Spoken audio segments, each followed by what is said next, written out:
Pasol na bangzuin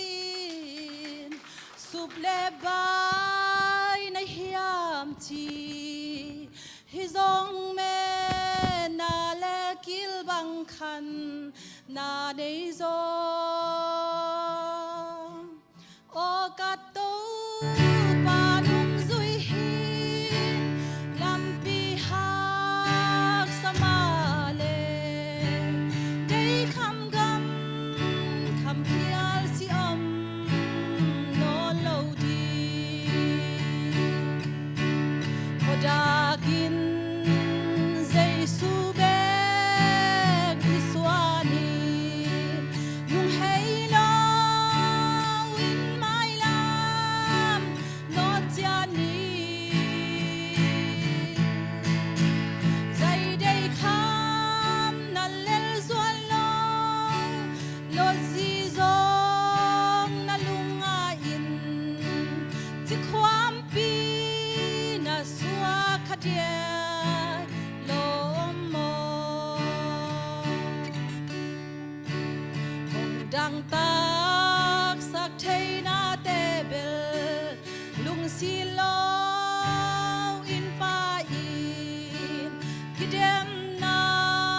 kung dong tun ma teng in tai veile zia lampia lowin zay subeng misuanin noi kya chi om lâu ka tâu tâu thei ni te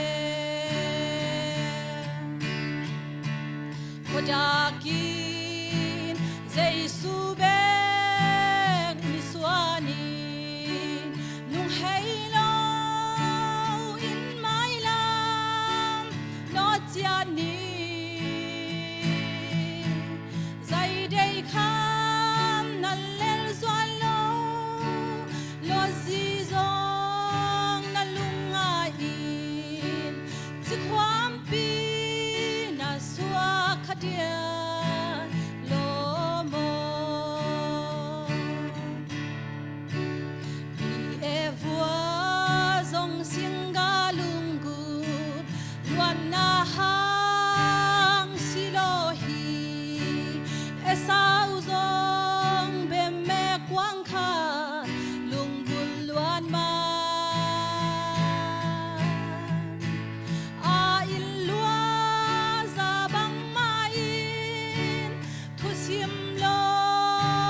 ta lohi o sangam tom nau nun sung ki bol phai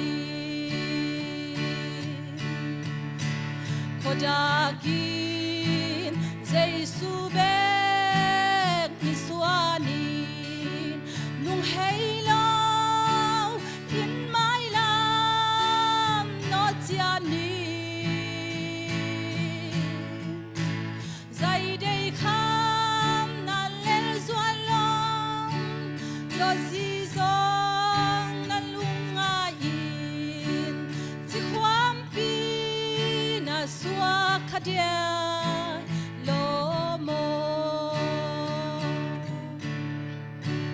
hi evua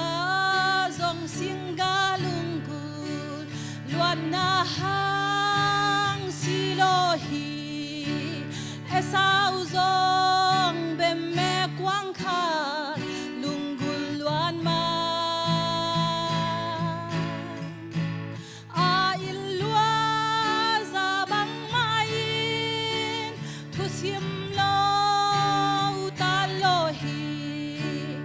o sangam tom nau nun su ki bol phai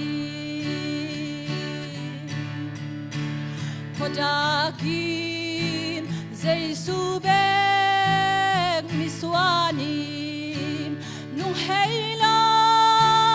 in my lam not yani zay day kham na lel zuan lo zizong na lungain ti kwam pi na suwa dia lo mo Khodakin Giêsu ben mi suanin nung hay lao in mai lam no chiani